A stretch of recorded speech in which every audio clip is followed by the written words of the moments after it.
ጥያቄ ቁጥር 1 የምስራቅ አፍሪካን ንድፈ ካርታ እንድትሰሩ ብትጠየቁ ከክልሉ በስተሰሜን ምስራቅ አቅጣጫ ላይ የምታስቀምጡት ውሃማ አካል የትኛው ነው? ሀ ህንድ ውቅያኖስ፣ ለ ቀይ ባህር፣ ሐመሮሃ አትላንቲክ ውቅያኖስ፣ መ ሜዲትራኒያን ባህር።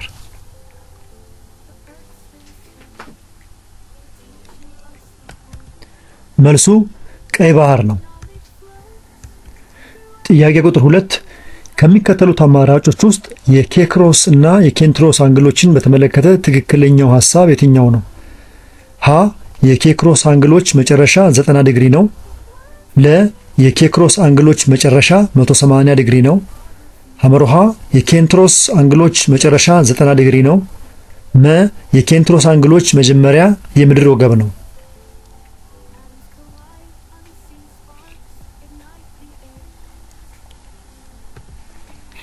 መልሱ የኬክሮስ አንግሎች መጨረሻ 90 ዲግሪ ነው የሚለው ነው።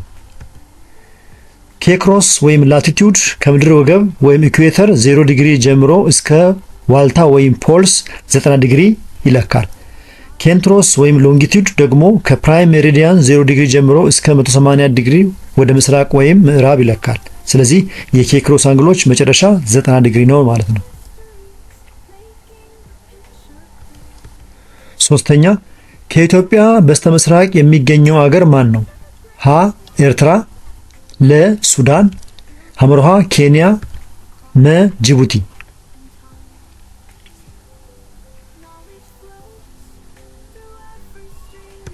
መልሱ ጅቡቲ ነው። ኢትዮጵያ በሰሜን ኤርትራ፣ በምዕራብ ሱዳን፣ በደቡብ ምዕራብ ደቡብ ሱዳን፣ በደቡብ ኬንያ፣ በደቡብ ምስራቅ ሶማሊያ እና በምስራቅ ጅቡቲ ትዋሰናለች። ስለዚህ ጅቡቲ በኢትዮጵያ ምስራቅ ያለች ሀገር ነች ማለት ነው።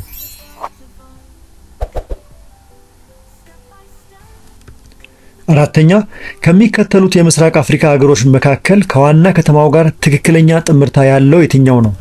ሀ ሱዳን አስመራ፣ ለ ኬንያ ካርቱም፣ ሐመሮሃ ኢትዮጵያ አዲስ አበባ፣ መ ሶማሊያ ናይሮቢ።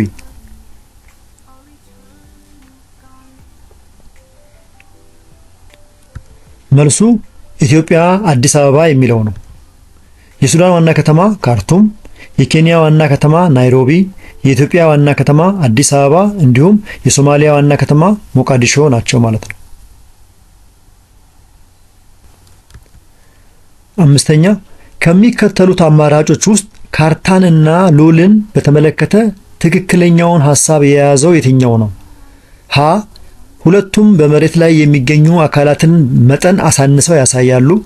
ለ ካርታ የመሬትን ቅርጽ የሚወክል ሞዴል ነው። ሐመሮሃ ቱሪስቶች ከቦታ ቦታ የሚንቀሳቀሱት ሉልን በመጠቀም ነው። መ አውሮፕላኖች ከቦታ ቦታ የሚበሩት ሉልን በመጠቀም ነው።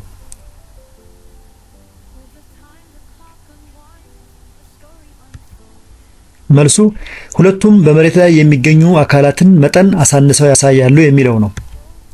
ካርታም ሆነ ሉል የምድርን ገጽታዎች በተቀነሰ መጠን የሚያሳዩ ሞዴሎች ናቸው። ካርታ ጠፍጣፋ ሲሆን ሉል 3 አቅጣጫዊ ነው ወይም ባለ 3 ገጽ ነው። ሌሎች አማራጮች ትክክል አይደሉም። ምክንያቱም ቱሪስቶች ወይም አውሮፕላኖች ለመጓዝ ሉል ሳይሆን የሚጠቀሙት ካርታን ነው።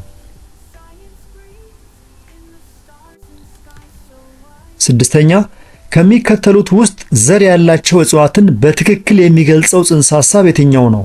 ሀ በውሃማ አካላት ላይ ብቻ የሚበቅሉ ናቸው። ለ ጽንስ የያዘ ዘር በማምረት ብቻ ይራባሉ። ሐመሮሃ አበባ አልባ እና ትናንሽ እጽዋት ብቻ ናቸው። መ አበባና ትልልቅ እጽዋት ብቻ ናቸው።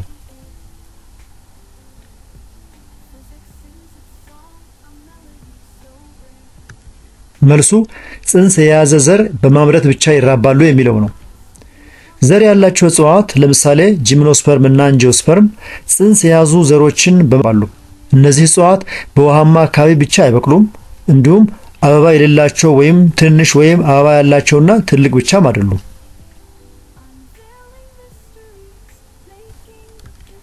ሰባተኛ ከሚከተሉት ውስጥ በሴቴ ጽጌና በወንደ ጽጌ የአበባ ክፍሎች የሚገኘው የትኛው ነው? ሀ ብናኝ አቃፊ፣ ለ እንቁልጢ፣ ሐመሮሃ አፈጽጌ፣ መ አበባ አቃፊ።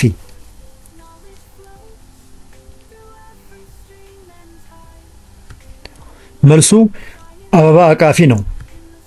አበባ አቃፊ የሴት ወይም ፒስትል እና የወንድ ወይም ስታመን የአበባ ክፍሎችን የሚደግፍ ክፍል ነው። ብናኝ አቃፊና እንቁልጢ በቅደም ተከተል የወንድና የሴት ክፍሎች ናቸው። አፈጽጌ ደግሞ የሴት አበባ ክፍል ነው።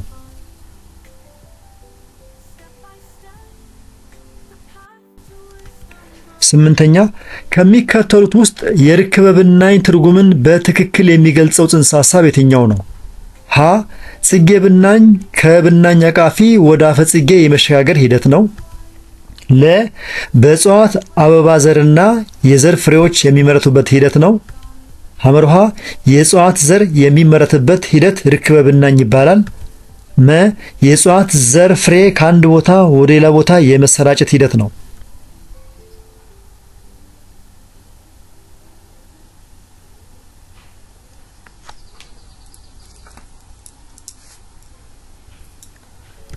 መልሱ ጽጌ ብናኝ ከብናኝ አቃፊ ወደ አፈጽጌ የመሸጋገር ሂደት ነው የሚለው ነው። ርክበ ብናኝ ወይም ፖሊኔሽን ብናኝ ከአንዘር ብናኝ አቃፊ ወደ ስቲግማ ወይም አፈጽጌ የሚተላለፍበት ሂደት ነው። ይህም ለጽንስ መፈጠር መሰረት ሆነው ማለት ነው። 9ኛ ከሚከተሉት ውስጥ አሳዎች በውጫዊ ጽንሰት ሂደት እንዴት እንደሚራቡ የሚያሳየው የትኛው ነው? ሀ አካላዊ ግንኙነት በማድረግና የተጸነሰ እንቁላል በመጣል የሚከናወን ነው።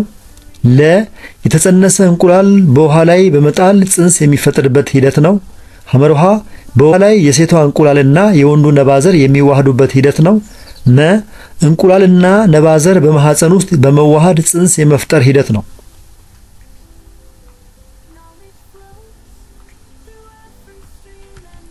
መልሱ በውሃ ላይ የሴቷ እንቁላልና የወንዱ ነባዘር የሚዋሃዱበት ሂደት የሚለው ነው። ብዙ አሳዎች በውጫዊ ጽንሰት ይራባሉ። ሴቷ እንቁላልና ወንዱ ነባዘር በውሃ ውስጥ ይለቃሉ እና እነዚህ በውሃ ውስጥ የተዋሃደው ጽንስ ይፈጥራሉ። ይህ ሂደት አካላዊ ግንኙነት ወይም ውስጣዊ ጽንሰት አያካትትም።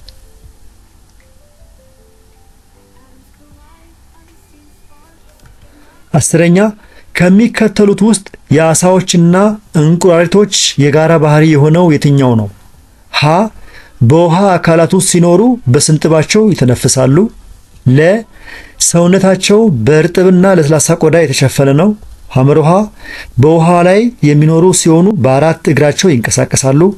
መ እንቁላል በመጣልና ውስጣዊ ጽንሰት በማካሄድ ይራባሉ።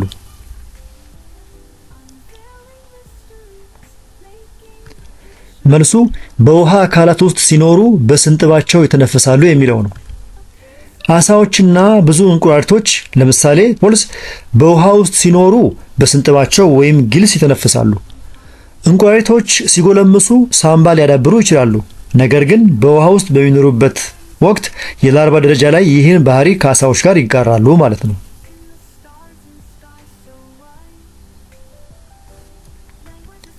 11ኛ ከሚከተሉት ውስጥ የወንድ አባላተ ወሊድ ክፍል የሆነው የትኛው ነው? ሀ እንቁልጢ፣ ለ የማህፀን ቱቦ፣ ሐመርሃ ከረቤዛ፣ መ እስኪት።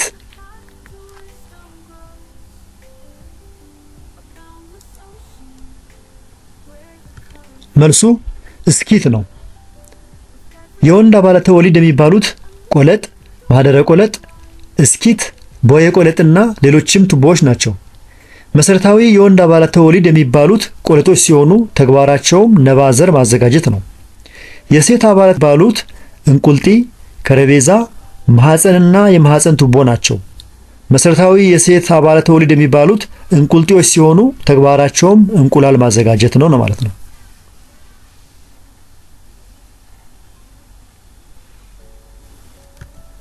12ኛ ከሚከተሉት ውስጥ የማህፀን ተግባርን በትክክል የሚገልጸው ሐሳብ የትኛው ነው? ሀ ነባዘሮች የሚመረቱበት ክፍል ነው። ለ የጽንስ እድገት የሚካሄድበት ክፍል ነው። ሐመርሃ ጽንሰት የሚካሄድበት ክፍል ነው። መ እንቁላል የሚያድግበት ክፍል ነው።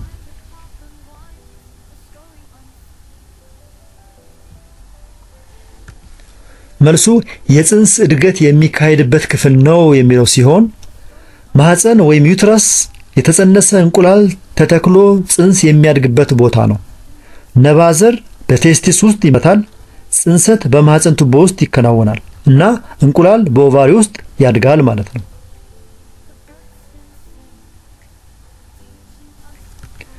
13ኛ ከሚከተሉት በጉርምስና ወቅት ከሚታዩ ለውጦች መካከል አካላዊ ለውጥ የሆነው የትኛው ነው?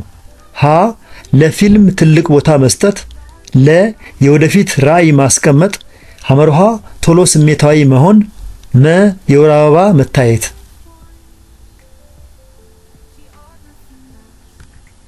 መልሱ የወር አበባ መታየት የሚለው ሲሆን የወር አበባ መጀመር በሴቶች ላይ በጉርምስና ወቅት የሚታይ አካላዊ ለውጥ ነው። ሌሎች ክስተቶች ለምሳሌ ለፊልም ትኩረት መስጠት ወይም ስሜታዊ መሆን ባህሪያዊ ወይም ስነ ልቦናዊ ለውጦች ናቸው እንጂ አካላዊ ለውጦች አይደሉም። 14ኛ ከሚከተሉት ውስጥ የብረት አስተኔዎች ባህሪ የሆነው የትኛው ነው? ሀ ተመዝማዥ ያልሆኑ ናቸው፣ ለ ሙቀት የማያስተላልፉ ንጥረ ነገሮች ናቸው፣ ሐመርሃ አብረቅራቂ ንጥረ ነገሮች ናቸው፣ መ በተለያዩ ሁኔታዎች ሊገኙ የሚችሉ ናቸው።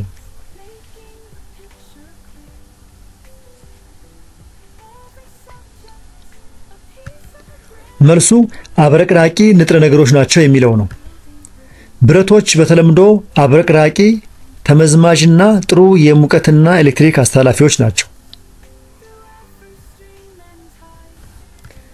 15ኛ ከሚከተሉት ውስጥ የኦክሳይድ ትርጉምን በትክክል የሚገልጸው የትኛው ነው? ሀ አንድ ንጥረ ነገር ከኦክሲጅን ጋር ሲጸገበር የሚፈጠር ነው፣ ለ አሲዳማ ኦክሳይድ ከውሃ ጋር ሲጸገበር የሚፈጠር ነው፣ ሐመርሃ ቤዛማ ኦክሳይድ ከውሃ ጋር ሲጸገበር የሚፈጠር ነው፣ መ ንጥረ ነገር ከሃይድሮጂን ጋር ሲጸገበር የሚፈጠር ነው።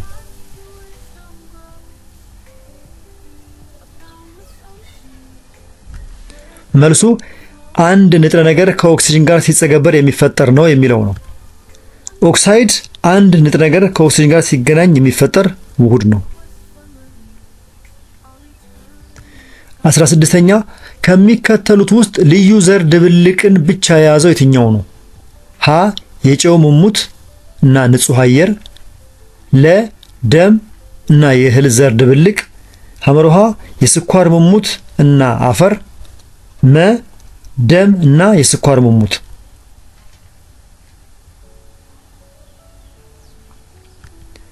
መልሱ ደም እና የእህል ዘር የሚለው ነው። የጨው ሙሙት፣ የስኳር ሙሙት፣ አረቄ፣ አረብ ብረት ወይም ስቴንለስ ስቲል፣ ንጹህ አየርና የመሳሰሉት ዋህድ ዘር ድብልቅ ሲሆኑ ደም፣ ወተት፣ የእህል ዘር ድብልቅ፣ አፈርና የመሳሰሉት ደግሞ ልዩ ዘር ድብልቆች ናቸው ማለት ነው። 17ኛ አንድን ቁስ አካል ከጋዝ ወደ ጥጥር ማሸጋገር ብትፈልጉ ምን ታደርጋላችሁ? ሀ በከፍተኛ ሙቀት የዝልትነት ሂደት እንዲያካሂድ ማድረግ፣ ለ ሙቀት በማስወጣት የብርደት ሂደት እንዲያካሂድ ማድረግ፣ ሐመርሃ ሙቀት በማስወጣት የመከማቸት ሂደት እንዲያካሂድ ማድረግ፣ መ በከፍተኛ ሙቀት የጥዘት ጽግበራ ሂደት እንዲያካሂድ ማድረግ።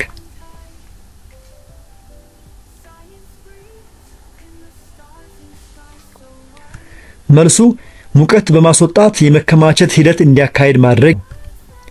አንዳንድ ጥጥሮች በቂ ሙቀት ሲያገኙ ሳይቀልጡ በቀጥታ ወደ ጋዝነት ይለወጣሉ።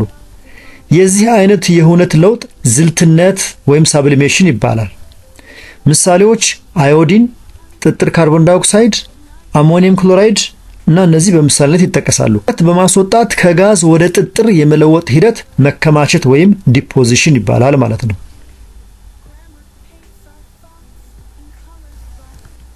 18ኛ ከሚከተሉት ውስጥ ድብልቆችን ወደ ምንዝሮቻቸው ለመለየት በሚያስችል መንገድ በትክክል የተገለጸው የትኛው ነው?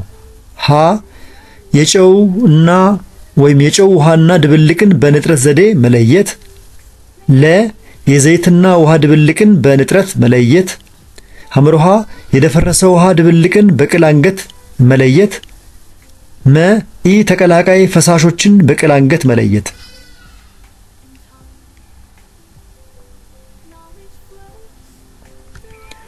መልሱ ኢ ተቀላቃይ ፈሳሾችን በቅል አንገት መለየት የሚለው።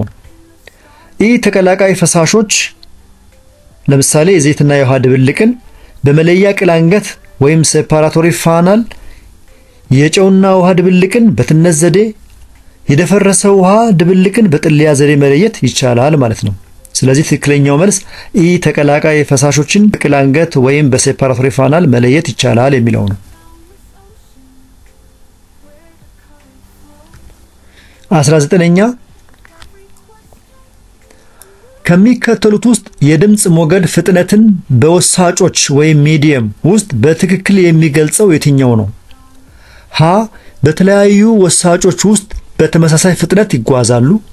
ለ በአንድ ወሳጭ ውስጥ በተለያዩ ፍጥነቶች ይጓዛል። ሐመሮሃ በተለያዩ ወሳጮች ውስጥ በተለያዩ ፍጥነቶች ይጓዛል። መ ከፍተኛ ፍጥነት ያለው በወና ውስጥ ነው።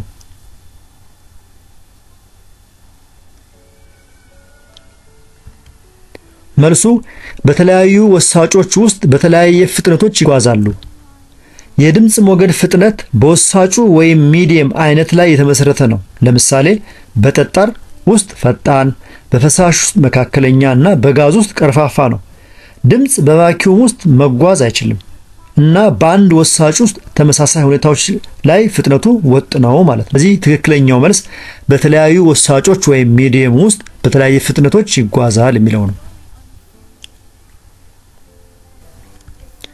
20 ከሚከተሉት ውስጥ የግለት ጉልበትን በትክክል የሚገልጸው የትኛው ነው? የግለት ጉልበት ማለት ሀ ከሞቀ ወደ ቀዘቀዘ አካል የሚፈስ የጉልበት አይነት ነው። ለ ከቀዘቀዘ ወደ ሞቀ አካል የሚፈስ የጉልበት አይነት ነው። ሐመሮሃ ከሞቀ ወደ ሞቀ አካል የሚፈስ የጉልበት አይነት ነው። መ ከቀዘቀዘ ወደ ቀዘቀዘ አካል የሚፈስ የጉልበት አይነት ነው።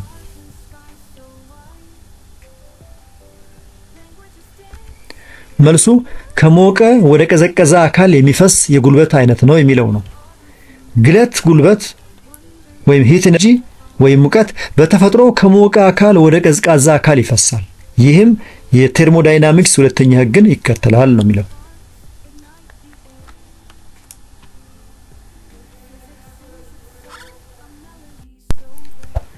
21ኛ ከሚከተሉት ውስጥ ቀላል እትበት ሲሰራ የማይካተተው የትኛው ነው?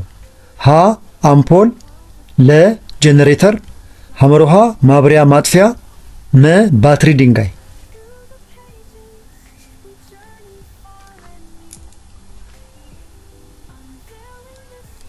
መልሱ ጄኔሬተር የሚለው ሲሆን ቀላል ኤሌክትሪክ ዑደት ብዙውን ጊዜ የኃይል ምንጭ ለምሳሌ ባትሪ፣ ጭነት ለምሳሌ አምፖል እና የፍሰት መቆጣጠሪያ ለምሳሌ ማብሪያ ማጥፊያ ያካትታል። ጄኔሬተር በቀላል ዑደት ውስጥ መደበኛ አካል አይደለም። 22ኛ ከሚከተሉት ውስጥ ስለ ማግኔት ኃይል ህግ ትክክል የሆነው የትኛው ነው? ሀ ተመሳሳይ ማግኔታዊ ዋልታዎች ይሳሳባሉ። ለ ተቃራኒ የማግኔት ዋልታዎች ይገፋፋሉ። ሐመሮሃ ተመሳሳይም ተቃራኒም ዋልታዎች ይሳሳባሉ።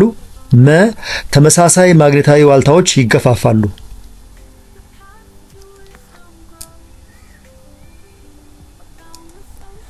መልሱ ተመሳሳይ ማግኔታዊ ዋልታዎች ይገፋፋሉ የሚለው ነው። የማግኔት ኃይል ህግ እንደሚያመለክተው ተመሳሳይ ዋልታዎች ለምሳሌ ሰሜን ሰሜን ወይም ደቡብ ደቡብ ይገፋፋሉ። ተቃራኒ ዋልታዎች ለምሳሌ ሰሜን ደቡብ ይሳሳባሉ። ይህ የማግኔቲዝም መሰረታዊ መርህ ነው ማለት ነው።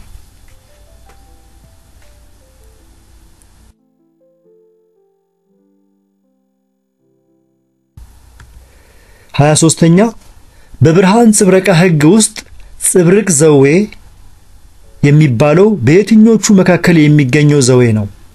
ሀ በእርፍ ጨረርና በቀጤ ነክ መካከል፣ ለ በጽብርቅ ጨረርና በቀጤ ነክ መካከል፣ ሐመሮሃ በእርፍ ጨረርና በመስተዋቱ መካከል፣ መ በጽብርቅ ጨረርና በመስተዋቱ መካከል።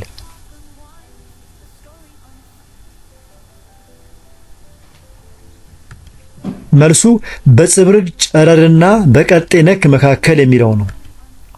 የብርሃን ጽብረቃ ሕግ እንደሚያመለክተው የእርፍ ዘዌ በእርፍ ጨረርና በቀጤ ነክ መካከል ከጽብርቅ ዘዌ ወይም በጽብርቅ ጨረርና በቀጤ ነክ መካከል ጋር እኩል ነው። ቀጤ ነክ ወይም ኖርማል ሬይ በመስታወቱ ላይ ቀጥ ያለ ምናባዊ መስመር ነው።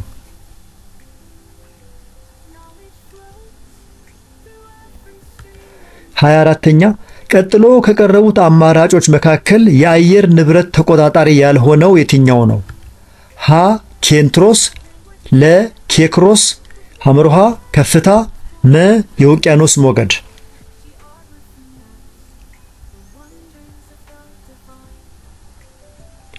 መልሱ ኬንትሮስ የሚለው ነው።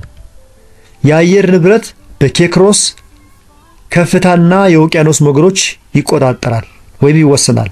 እነዚህ የሙቀትና ዝናብ ላይ ተጽዕኖ ያደርጋሉ። ኬንትሮስ ወይም ሎንጊቲዩድ በቀጥታ አየር ንብረትን አይቆጣጠርም፣ ምክንያቱም የጊዜ ዞኖችን ስለሚወስን።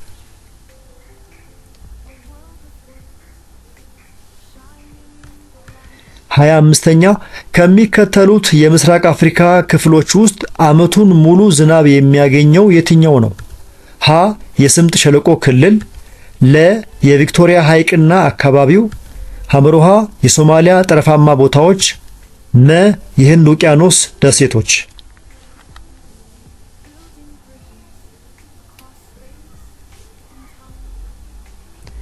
መልሱ የቪክቶሪያ ሐይቅና አካባቢው የሚለው ነው። የቪክቶሪያ ሐይቅ አካባቢ በኢኳቶሪያል የአየር ንብረት ምክንያት ተከታታይ ዝናብ ያገኛል። የስምጥ ሸለቆ፣ የሶማሊያ ጠረፋማ አካባቢ ወይም ከፊል በረሃማ እና የህንድ ውቅያኖስ ደሴቶች ወቅታዊ ዝናብ ዓመቱን ሙሉ አያገኙም።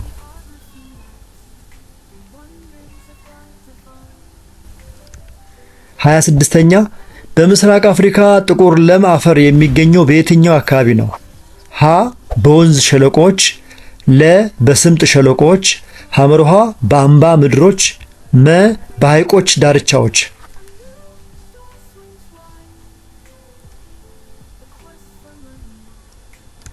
መልሱ በአምባ ምድሮች የሚለው ነው።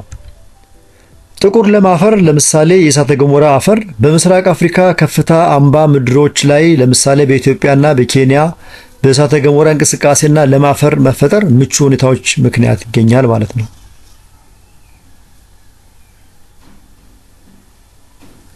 27ኛ ደን በሌለበት ቦታ የዛፍ ችግኞችን በመትከል የአፈር ሽርሸራን የመከላከል ዘዴ ምን ይባላል? ሀ ጣምራ የደን እርሻ፣ ለ እርከን መስራት፣ ሐመርሃ ዳግም ድነና፣ መ ድነና።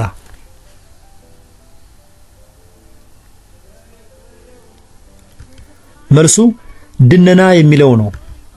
ደን በሌለበት ቦታ የዛፍ ችግኞችን መትከልና መንከባከብ ድነና ይባላል።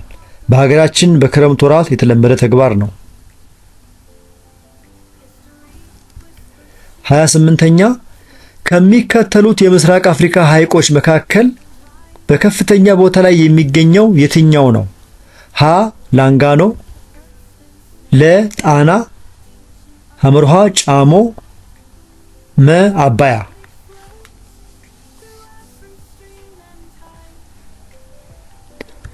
መልሱ ጣና ነው።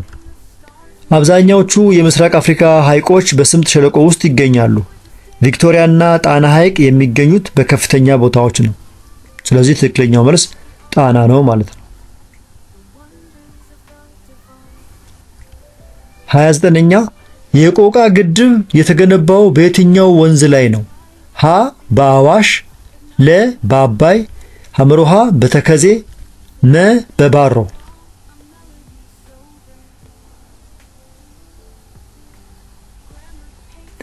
መልሱ በአዋሽ ወንዝ ላይ የሚለው ነው። የቆቃ ግድብ በአዋሽ ወንዝ ላይ የተገነባ ሲሆን በዋነኝነት የተሰራው የኮረንቲ ኃይል ለማመንጨት ቢሆንም በታችኛው የአዋሽ ወንዝ ሸለቆ የመስኖ እርሻ እንዲከናወን አስችሏል።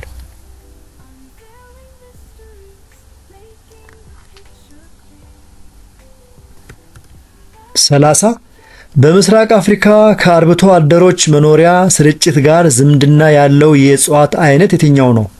ሀ የከፍተኛ ቦታ እጽዋት፣ ለ የበረሃማ አካባቢ እጽዋት፣ ሐመሮሃ የረግረጋማ አካባቢ እጽዋት፣ መ ሳርማ ዛፍ ምድር።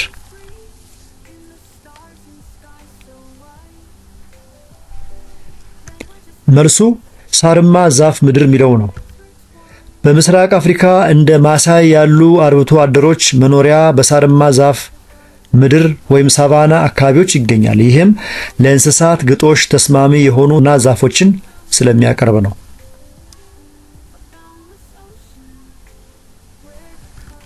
31ኛ ፈጣኗ ፓተስ ዝንጀሮ የምትገኘው በየትኛው የምስራቅ አፍሪካ ሀገር ነው?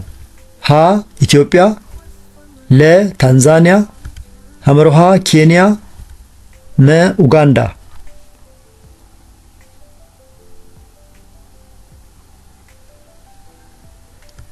መልሱ ኬንያ ነው። ፓተስ ዝንጀሮ በምስራቅ አፍሪካ በኬንያ በሳርማ ዛፍ ምድርና ሳርማ መሬቶች ላይ የምትገኝ ፈጣን የዝንጀሮ ዘር ነች። 32ኛ በአጀንዳ 2030 የተቀመጠው የአሁኑንና የቀጣዩን ትውልዶች ፍላጎት የማሟላትና የማርካት ግብ ምን ይባላል? ሀ ዘላቂ ልማት፣ ለ ዓለም አቀፋዊነት፣ ሐመሮሃ ምርታማነት፣ መ ስልጣኔ።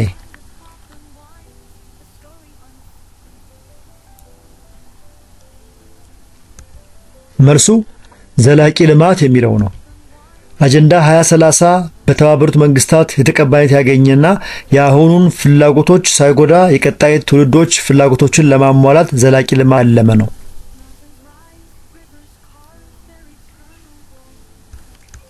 33ኛ በምስራቅ አፍሪካ ከፍተኛ ስፍራዎች ላይ ከፍተኛ የህዝብ ቁጥር እና ጥግግት እንዲኖር ካስቻሉ ምክንያቶች ውስጥ የማይካተተው የትኛው ነው? ሀ የተሻለ የዝናብ መጠን መኖር፣ ለ የማዕድን ምርት መኖር፣ ሐመሮሃ የለም አፈር መኖር፣ መ ከጎጂ ነፍሳት ነፃ መሆን።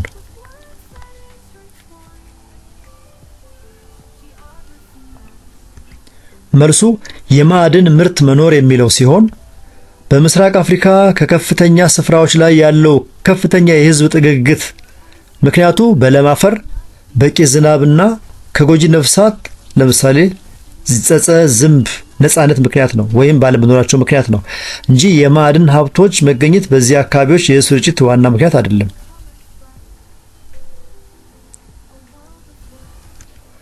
34ኛ ከሚከተሉት የምስራቅ አፍሪካ ቅርሶች መካከል ከትክክለኛ መገኛው ጋር ጥምርታ ያለው የትኛው ነው?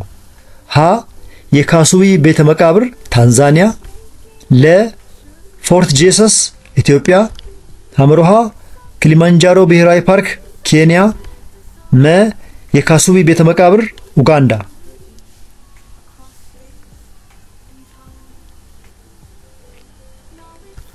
መልሱ የካሱቢ ቤተ መቃብር ኡጋንዳ የሚለው ነው። ካሱቢ መቃብር በኡጋንዳ፣ ፎርት ጄሰስ በኬንያ ወይም ሞምባሳ፣ የኪሊማንጃሮ ብሔራዊ ፓርክ በታንዛኒያ የሚገኙ ቅርሶች ናቸው ማለት ነው።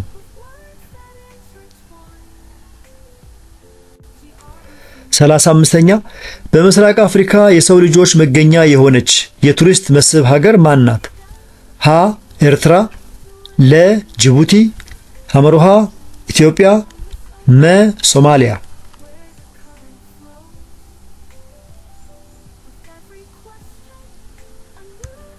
መልሱ ኢትዮጵያ ነው። ኢትዮጵያ በአፋር ክልል ውስጥ እንደ ሉሲ ወይም አውስትራሎፒቲከስ አፋርነሰስ ያሉ ጥንታዊ የሆሚኒድ ቅሪቶች በመገኘታቸው ምክንያት የሰው ልጅ መገኛ ተብላ ትጠራለች።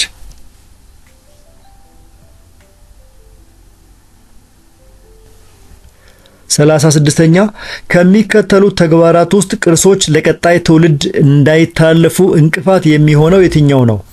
ሀ ቅርሶችን በከፍተኛ የውጭ ምንዛሪ መሸጥ፣ ለ ህብረተሰብን ስለ ቅርሶች እንክብካቤ ማስተማር፣ ሐመሮሃ የቅርሶች ምዝገባ ማከናወን፣ መ ቅርሶች እንዳይዘረፉ ጥበቃ ማድረግ።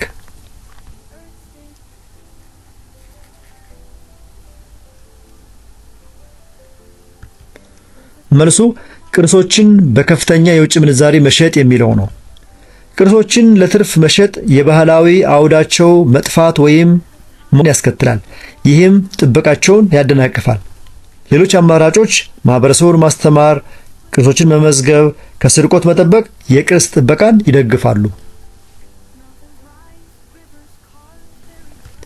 37ኛ ከሚከተሉት የምስራቅ አፍሪካ ሀገሮች ውስጥ በእንስሳት ሀብት ቀዳሚውን ስፍራ የምትይዘው ማን ናት?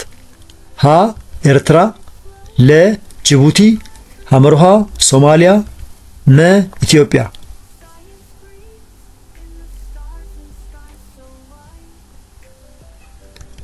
መልሱ ኢትዮጵያ ነው። በምስራቅ አፍሪካ በእንስሳት ሀብት መሪ ኢትዮጵያ ናት። 38ኛ በምስራቅ አፍሪካ ለኢኮኖሚ እድገት እንቅፋት የሆነ ክስተት የትኛው ነው? ሀ የግብርና ምርት እጥረት፣ ለ ቅኝ ተገዥነት፣ ሐመርሃ የመሰረተ ልማት አለመኖር፣ መ የወደብ አለመኖር።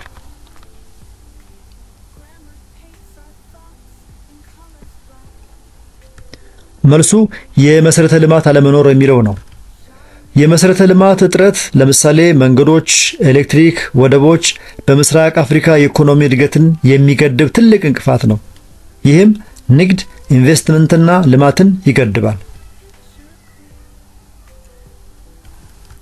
39ኛ ከሚከተሉት ውስጥ በምስራቅ አፍሪካ ጎጂ ልማዳዊ ድርጊት ያልሆነው የትኛው ነው? ሀ የሴት ልጅ ግርዛት፣ ለ የወንድ ልጅ ግርዛት፣ ሐመርሃ ያለ ዕድሜ ጋብቻ፣ መ ግግ ማውጣት።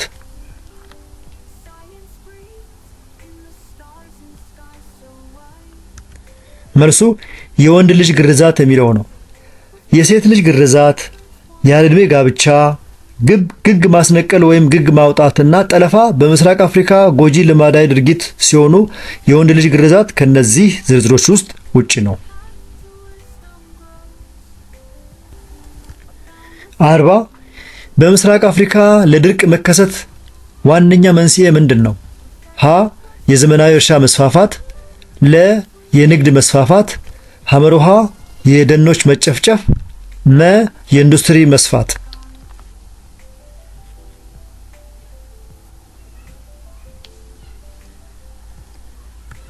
መልሱ የደኖች መጨፍጨፍ የሚለው ሲሆን የደን መጨፍጨፍ የዝናብ ስርጭት ስርዓትን ያውካል እና በአፈር ውስጥ የውሃ ማቆያ አቅምን ይቀንሳል። ይህም በምስራቅ አፍሪካ ድርቅ እንዲከሰት ትልቅ አስተዋጽኦ ያደርጋል። ዘመናዊ ግብርና፣ የንግድ መስፋፋትና የኢንዱስትሪ መስፋፋት የድርቅ ዋና ምክንያቶች አይደሉም። የተከበራችሁ የዚህ ዩቲዩብ ቻናል ተከታታዮች ይህ የ2017 ዓመተ ምህረት የስድስተኛ ክፍል አካባቢ ሳይንስ የሚኒስትሪ ፈተና ነው። በዚህ ፈተና ላይ ወይም በጥያቄዎቹና በማብራሪያዎቹ ላይ አስተያየት ካላችሁ በአስተያየት መስጫው ላይ አስቀምጡ። ከተመቻችሁ ላይክ፣ ሼር እና ሳብስክራይብ አድርጉ። በሌሎች ትምህርቶች እስከምንገናኝ መልካም ጊዜ። የዚህን ፈተና ፒዲኤፍ ከፈለጋችሁ ሃሁ ቲዩብ ቴሌግራም ቻናል ላይ ገብታችሁ ማግኘት ትችላላችሁ። አመሰግናለሁ።